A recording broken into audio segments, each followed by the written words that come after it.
mais uma vez na nossa Escola Bíblica Virtual, a nossa videoaula número 3. Estamos fazendo nossos estudos baseados na revista Pacto Comunhão, publicação da Convenção Batista Brasileira.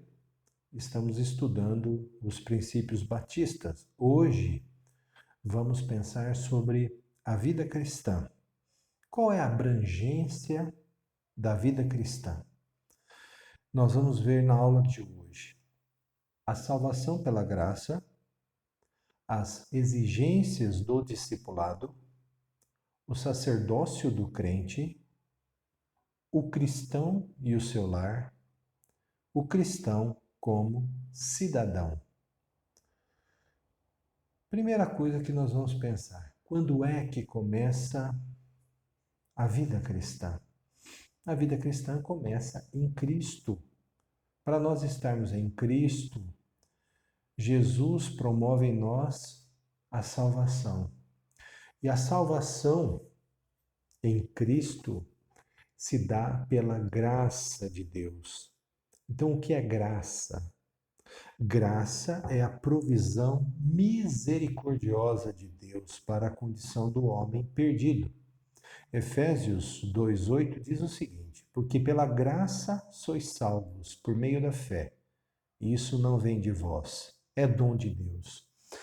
Nós entendemos que o homem, no seu estado natural, desde o Gênesis 3, quando o pecado entrou na raça, na espécie humana, o homem vive um estado natural egoístico e de orgulho. Romanos 3,10 está escrito assim: como está escrito, não há justo, nenhum sequer.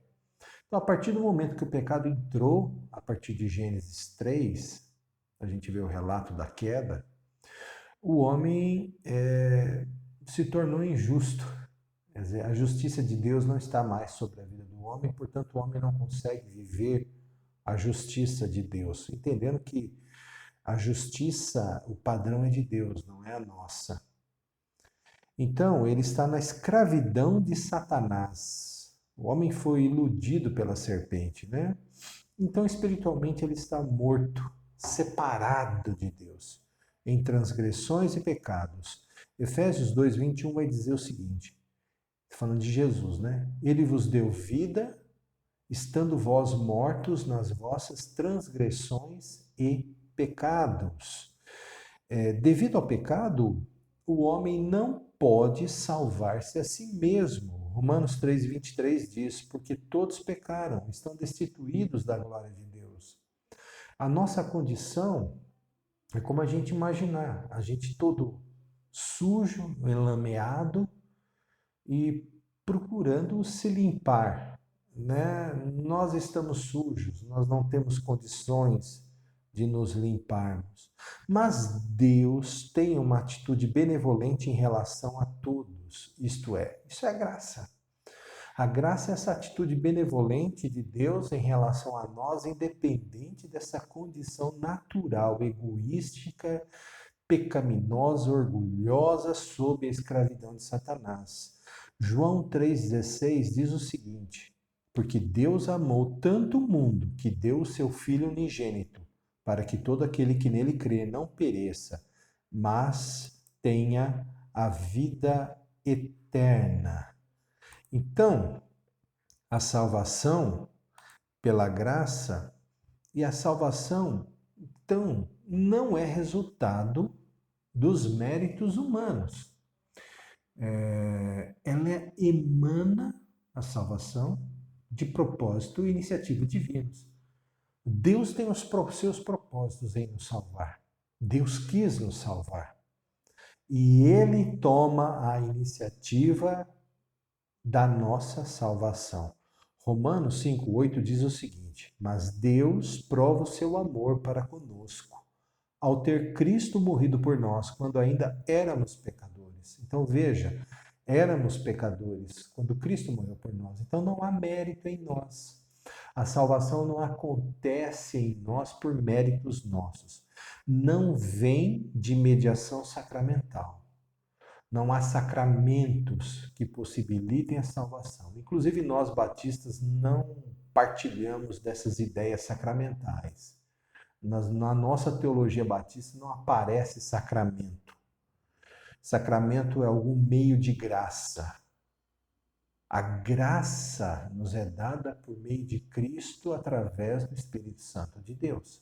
Ela nasce do coração do Pai, ela se estabelece em nós pelos méritos de Cristo e ela é operada pela pessoa divina do Espírito Santo de Deus. Então, não tem mediação sacramental. Objetos sagrados, ritos sagrados, sacramentais que confiram graça. Nós batistas não cremos nisso. Nem treinamento moral. Por mais que todas as religiões tenham o seu aspecto moral, e nós, na fé cristã, a fé cristã envolve aspectos morais, não é pelo bom proceder, não é pela boa escolha entre o bem e o mal que se estabelece a salvação. Caso contrário, você esvazia a iniciativa e o propósito divino e você joga para o homem. Quando o homem cumpre moralmente princípios para alcançar a salvação, você tirou Deus da jogada, né? Então, Deus está envolvido por completo. A obra da salvação, ela nasce e se estabelece pela iniciativa e operação divina. Então, a salvação é resultado da misericórdia e do poder divinos. A salvação do pecado, então, é uma dádiva de Deus através de Jesus Cristo e está condicionada ao arrependimento nosso em relação a Deus. Quer dizer, eu não me arrependo por mim mesmo, eu me arrependo por aquilo que fiz, por quem eu sou diante de Deus. É como Isaías no capítulo 6. Ele vê a glória de Deus e ele tem a noção do quanto ele é pecador e está num ambiente de pecaminosidade. Então, quando o Espírito de Deus trabalha em nós a noção do pecado, trabalha em nós a chamada divina para a salvação, nós olhamos para nós mesmos vendo a grandeza de Deus, a santidade de Deus e o amor de Deus, a justiça de Deus, nós entendemos o quanto somos pecadores, o quanto somos devedores a Deus. Então, o arrependimento nosso é em relação a Deus, pela condição que nós temos em pecado e transgressões e rebeldia diante do Deus Santo, contra quem nos rebelamos e contra quem somos depravados. Mas não basta o arrependimento, tem que haver a fé em Jesus Cristo. Eu me arrependo e não para por aí. A fé precisa ser trabalhada e é a ação do Espírito Santo. A fé que busca e aponta para Jesus e pela entrega incondicional a Jesus como Senhor. Quando a igreja é inaugurada, em Atos capítulo 2, o apóstolo Pedro, logo após o Espírito descer, o apóstolo Pedro faz uma pregação. E logo ao terminar a pregação, nós vemos o relato aqui, em Atos 2, os versos 37 e 38, vão dizer o seguinte: os israelitas, né? Ao ouvirem isso, eles ficaram com o coração pesaroso. Isso é, aquela ideia de que realmente temos culpa. Nós somos os culpados. Nós estamos conscientes do nosso pecado. Ao ouvirem isso, eles ficaram com o coração pesaroso e perguntaram a Pedro e aos demais apóstolos: irmãos, que faremos? Então Pedro lhes respondeu: arrependei-vos e cada um de vós seja batizado em nome de Jesus Cristo. Quer dizer, arrependam-se e tenham a fé em Cristo para o perdão dos vossos pecados e recebereis o dom do Espírito Santo. Quer dizer, o Espírito Santo vai passar a viver em vocês. Vocês vão receber essa graça de Deus na vida de vocês, que é o dom do Espírito Santo. O Espírito Santo vir e habitar em nós, né?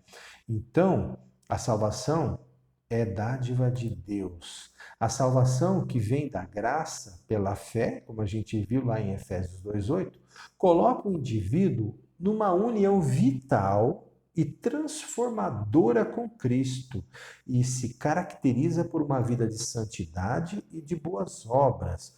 Olha que interessante o que Jesus nos fala no capítulo 15 do Evangelho de João, no versículo 5. Eu sou a videira, vós sois os ramos. Quer dizer, os ramos estão na videira. Quem permanece em mim e eu nele, esse dá muito fruto, porque sem mim nada podeis fazer. Não existe vida cristã fora de Cristo.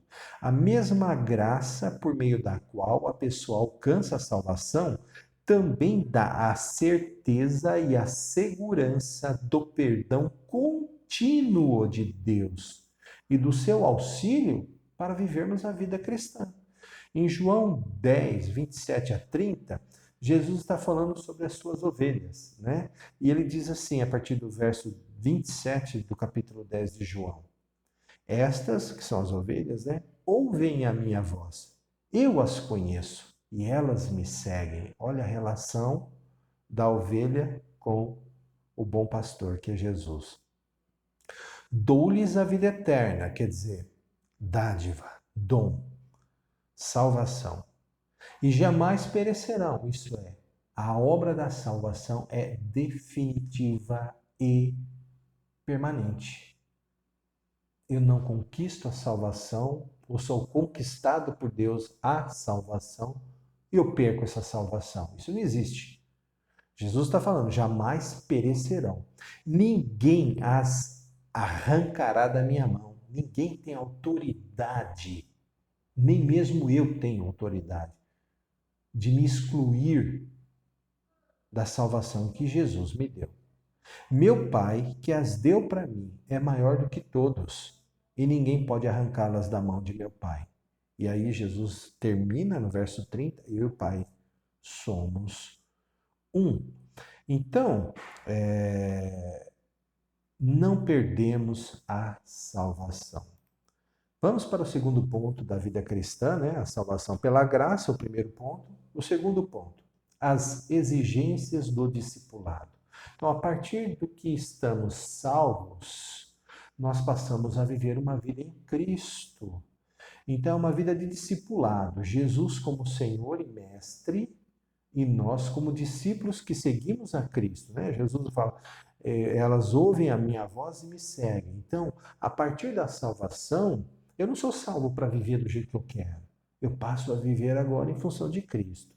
Então, o aprendizado cristão inicia-se com a entrega a Cristo como Senhor e se estabelece na obra da salvação o senhorio de Cristo sobre a minha vida. Desenvolve-se esse discipulado, desenvolve-se à proporção que a pessoa tem comunhão com Cristo e obedece aos seus mandamentos. João 14, 21 vai dizer o seguinte: aquele que tem os meus mandamentos e a eles obedece, esse é o que me ama. Quem ama Jesus segue seus mandamentos.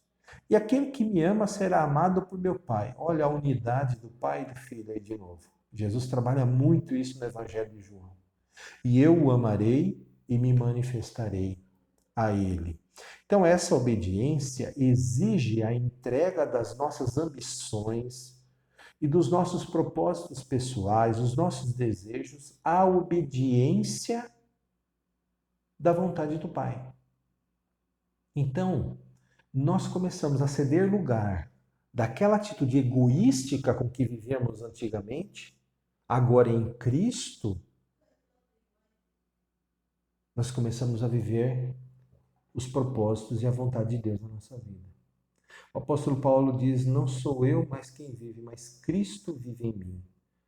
Então, Jesus começa a viver em nós a vida que nós deveríamos viver dentro daquele propósito original, lá do Éden antes da queda. Quando Deus coloca o homem naquele jardim, estabelece decretos para que o homem viva bem, e na ausência do pecado, aquilo extrapolaria um nível de glória impensável. Deus não desistiu da sua obra original e vem até nós em salvação para restituir esses propósitos, né? Então, a obediência, ela levou Cristo, veja a questão da obediência envolvida no discipulado. A obediência levou Cristo até a cruz. Quer dizer, eu abro mão, Jesus falou lá no Getsemane, Pai, se possível, passa de mim esse cálice, No entanto, não seja feita a minha, mas a tua vontade. Muitas vezes é esse nível de situação que envolve a vida cristã. Nós estamos muitas vezes lutando contra a velha natureza, mas o Espírito desperta em nós o discernimento para aquilo que deve ser feito. Então, a gente abre mão das nossas vontades egoísticas, pecaminosas, para cumprirmos a vontade de Cristo na nossa vida. Então, a obediência levou Cristo à cruz e exige de cada discípulo que tome a sua própria cruz e siga Cristo. Lá no Evangelho de Mateus, capítulo 16, versículo 24, nós lemos o seguinte: Então Jesus disse aos discípulos: Se alguém quiser vir após mim, negue-se a si mesmo, tome a sua cruz e siga-me. Vamos avançando? O levar a cruz, o negar-se a si mesmo, expressa-se de muitas maneiras na vida do discípulo. Então, o discípulo procurará primeiro o reino de Deus e a sua justiça, as outras coisas serão acrescentadas. A sua lealdade suprema não será a si mesmo, a outra pessoa, a uma igreja, a um pastor, a um líder. Não, a sua lealdade suprema será a Cristo. Ele será fiel em cumprir o mandamento cristão. Aquele que tem os meus mandamentos e os guarda, esse é o que me ama. A sua vida pessoal manifestará autodisciplina. Né? A gente precisa estabelecer parâmetros para a nossa vida que estejam em acordo com o Evangelho, não em acordo com a nossa vida pregressa. Pureza, integridade e amor cristão em todas as relações que temos com as outras pessoas. O discipulado, então, ele é completo.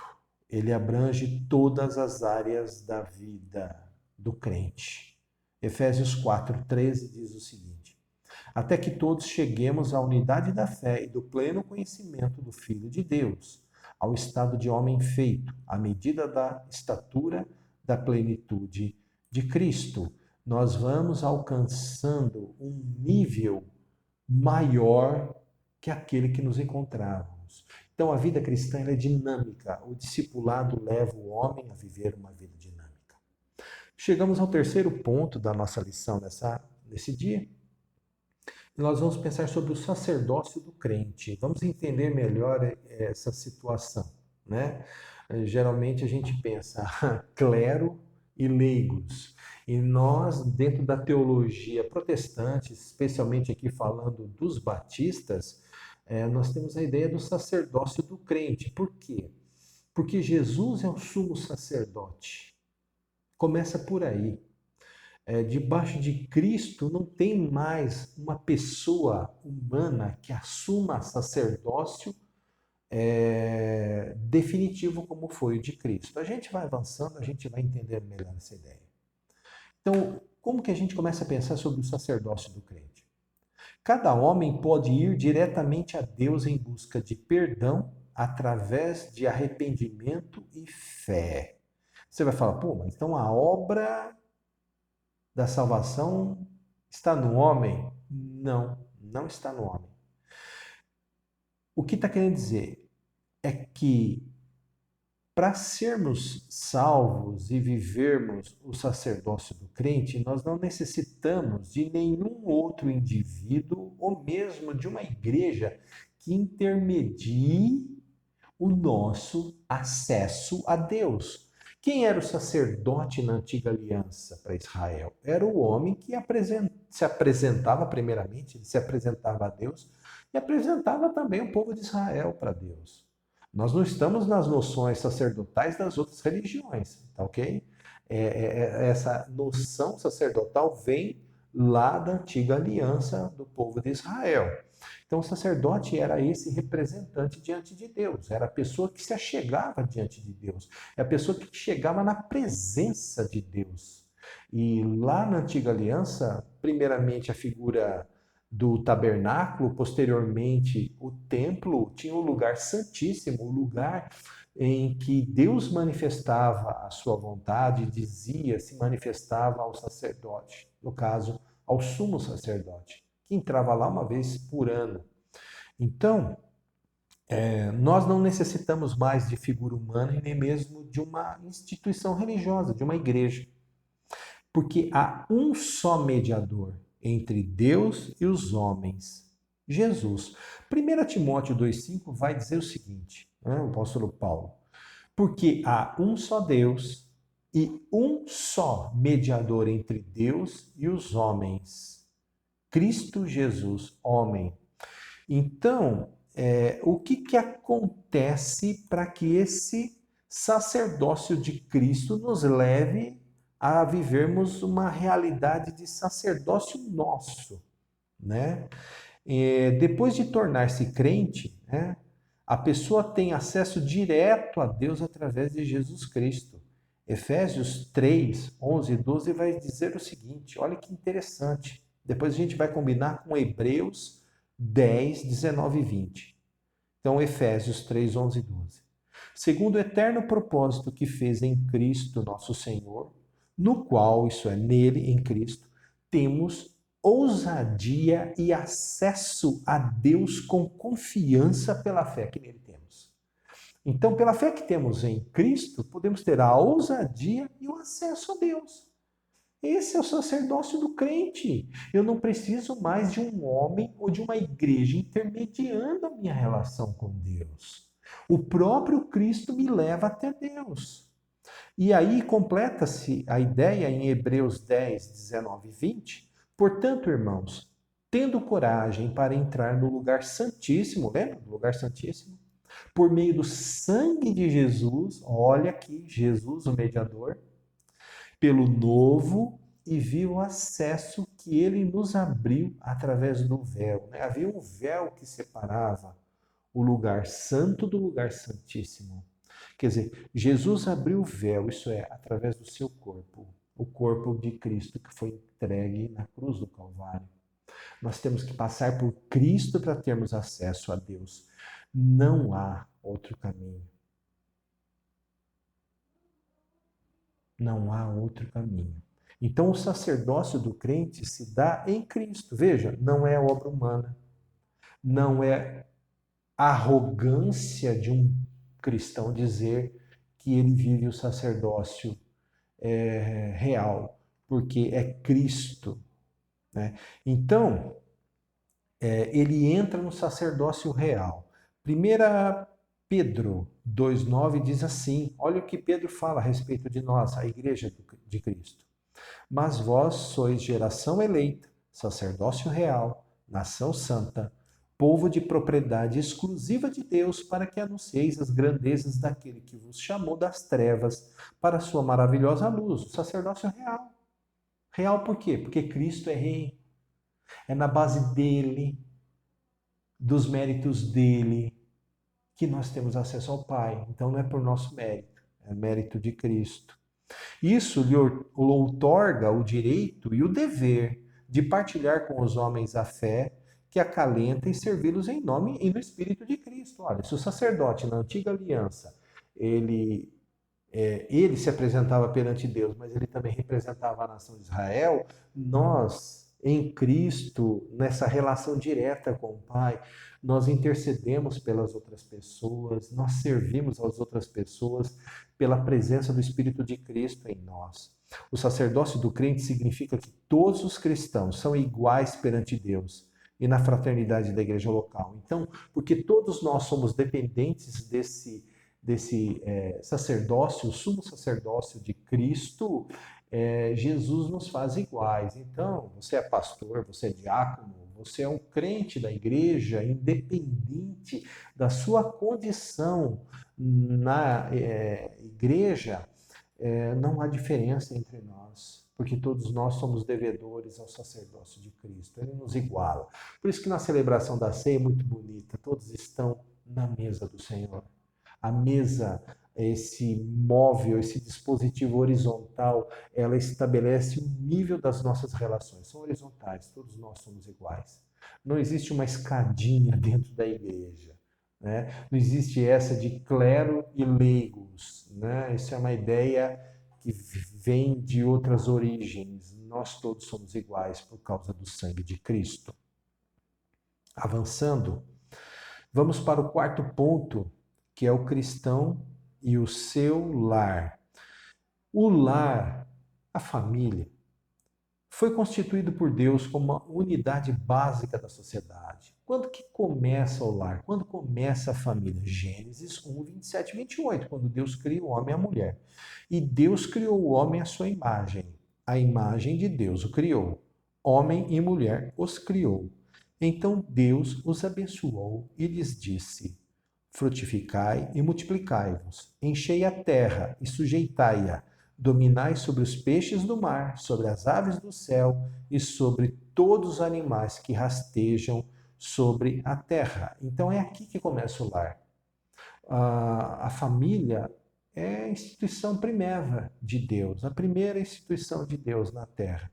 Então, o lar cristão deve ser constituído da união de dois seres cristãos dotados de maturidade emocional, espiritual e física e unidos por amor profundo e puro. O casal, isto é, homem e mulher, isso é casal, homem e mulher, estou frisando, deve partilhar ideais e ambições semelhantes e ser dedicado à criação dos filhos na instrução e disciplina divinas.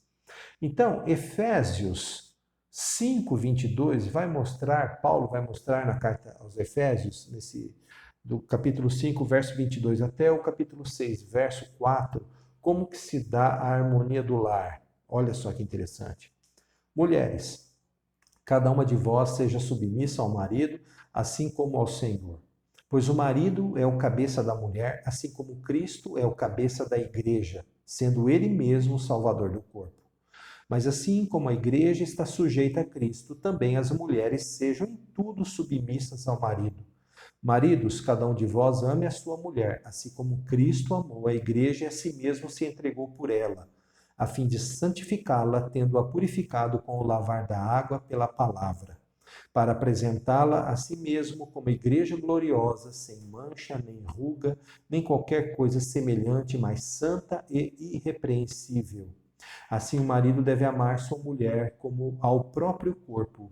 Quem ama a sua mulher, ama a si mesmo, pois ninguém jamais odiou o próprio corpo, antes alimenta-o e dele cuida. Assim também Cristo em relação à igreja, porque somos membros do seu corpo. Por isso o homem deixará pai e mãe e se unirá à sua mulher, e os dois serão uma só carne. Esse mistério é grande, mas eu me refiro a Cristo e à igreja. Entretanto, também cada um de vós ame sua mulher como a si mesmo, e a mulher respeite ao marido. Filhos, sede obedientes a vossos pais no Senhor, pois isso é justo. Honra teu pai e tua mãe. Este é o primeiro mandamento com promessa, para que vivas bem e tenhas vida longa sobre a terra. E vós, pais, não provoqueis a ira vossos filhos, mas criai-os na disciplina e instrução do Senhor. Então, o apóstolo Paulo aqui nos orientando como deve ser a harmonia do lar. O papel da esposa, o papel do marido, o papel dos pais, o papel dos filhos. Isso exige estudo regular da Bíblia e a prática do culto doméstico. Cristo está presente em todas as relações da família. O lar cristão é onde Cristo reina. As igrejas têm por obrigação cuidar da família. De que forma? Preparando jovens para o casamento, auxiliando os pais nas suas responsabilidades, orientando pais e filhos nas provações e crises, assistindo àqueles que sofrem nos lares desajustados, ajudando os enlutados e idosos a encontrarem sempre um significado para a vida. Então a igreja deve trabalhar em prol do lar cristão. Chegamos ao último ponto, o cristão como cidadão. Então, fomos salvos pela graça, vivemos o discipulado através do sacerdócio do crente, isso influencia na vida cristã a família e agora tem a ver com a nossa atitude em relação ao mundo, né? Então, o cristão como cidadão. O cristão é cidadão de dois mundos, do reino de Deus e do estado político que ele vive aqui na terra. Então ele deve obedecer à lei da sua pátria terrena, tanto quanto à lei suprema. Lá em Lucas 20, 25, nós vemos Jesus sendo inquirido sobre a questão dos impostos, se devia ou não pagar imposto. E ele diz o seguinte: dai a César o que é de César, isso é, atenda às leis humanas, e dar a Deus o que é de Deus. Atenda à lei divina, suprema. No caso de uma escolha entre obedecer à lei dos homens e obedecer à lei de Deus, a Bíblia também nos dá a direção. O cristão deve obedecer a Deus do que ao homem. Em Atos 5:29, os apóstolos estavam sendo pressionados, né, pelos judeus, pelos líderes hebreus. Então Pedro responde, né, e os apóstolos disseram, Atos 5:29, respondendo Pedro e os apóstolos disseram: é mais importante obedecer a Deus que aos homens. Então, quando temos que fazer escolhas, a nossa lealdade suprema se deve a Deus. O cristão ele deve respeitar na vida civil os que interpretam a lei e a põem em vigor, e participar ativamente na vida social, econômica e política com espírito e princípios cristãos. Quer dizer, na nossa vida civil, nós devemos levar conosco quem nós somos. Nós somos cristãos. Romanos 13, de 1 ao 7, vai dizer o seguinte: todos devem sujeitar-se às autoridades do governo, pois não há autoridade que não venha de Deus, e as que existem foram ordenadas por ele. Por isso, quem recusa sujeitar-se à autoridade opõe-se à ordem de Deus. E os que fazem isso trarão condenação sobre si mesmos, porque os governantes não são motivo de temor para os que fazem o bem, mas sim para os que fazem o mal. Não queres temer a autoridade? Faze o bem e receberás o louvor dela, porque ela é serva de Deus para o teu bem. Mas se fizeres o mal, teme, pois não é sem razão que ela traz a espada, pois é serva de Deus e agente de punição de ira contra quem pratica o mal. Por isso é necessário sujeitar-se a ela, não somente por causa da ira, mas também por causa da consciência. Por essa razão também pagais imposto, porque eles são servos de Deus para atenderem a isso. Dai a cada um que lhe é devido, a quem tributo, tributo, a quem imposto, imposto, a quem temor, temor, a quem honra, honra. Finalizando a nossa aula, a mordomia cristã da vida inclui as responsabilidades como o voto, voto consciente, voto estudado, voto vinculado aos valores pessoais, e aí os valores de Cristo, né? Pagamento de impostos, como a gente viu em Lucas 20, do 21 ao 25, né? Jesus ensinando, dai a César o que é de César e a Deus o que é de Deus. E o apoio à legislação digna, né? Quando a lei está em acordo com a palavra de Deus, nós devemos caminhar de acordo com a lei. Então, o cristão ele deve orar pelas autoridades e incentivar outros cristãos a aceitarem a responsabilidade cívica como um serviço a Deus e à humanidade. E aí eu vou terminar com dois textos lindos do apóstolo Paulo, um na primeira carta a Timóteo, capítulo 2, versos 1 e 2, que diz o seguinte: antes de tudo, exortam que se façam súplicas, orações, intercessões e ações de graças por todos os homens, pelos reis e por todos os que exercem autoridade, para que tenhamos uma vida tranquila e serena, em toda piedade e honestidade. E aí, Paulo, novamente, em Tito, na carta a Tito, capítulo 3, verso 1, que diz o seguinte: recorda-lhes que devem estar sujeitos aos governantes e às autoridades, ser obedientes e estar preparados para toda boa obra. Então, a vida cristã na sociedade vai revelar para esta sociedade os valores de Cristo presente em nós.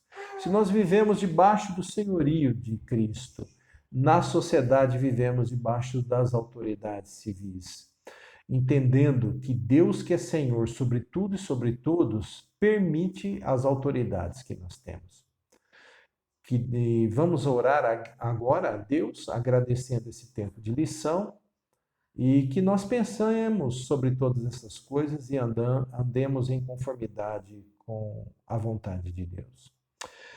Senhor, nosso Deus e Pai, nós queremos agradecer esse tempo de escola bíblica, de aprendizado, te dar graças pela salvação que temos, te dar graças pela vida de discipulado que vivemos, te dar graças porque podemos ter acesso direto ao Senhor através desse sacerdócio de Cristo em nossa vida, te dar graças porque nós temos também a responsabilidade de vivermos no lar as verdades e a realidade do Evangelho, mas não apenas no lar, no mundo, na nossa vida civil. Devemos ter uma vida cristã frutífera, dando o exemplo a toda a sociedade. Como diz a tua palavra, não é possível esconder uma cidade situada sobre o monte, nem se acende uma candeia e coloque-a debaixo do alqueire, mas no velador, e assim ela ilumina toda a casa. Nós, crentes, fomos chamados para iluminar o mundo com a tua glória, com a tua verdade. Jesus é a luz do mundo. Ajuda-nos a sermos os faróis que brilham esta luz de Cristo. Na tua força e no teu poder nós podemos. E em nome de Jesus nós oramos. Amém. Deus te abençoe, meu irmão. Um dia abençoado para você.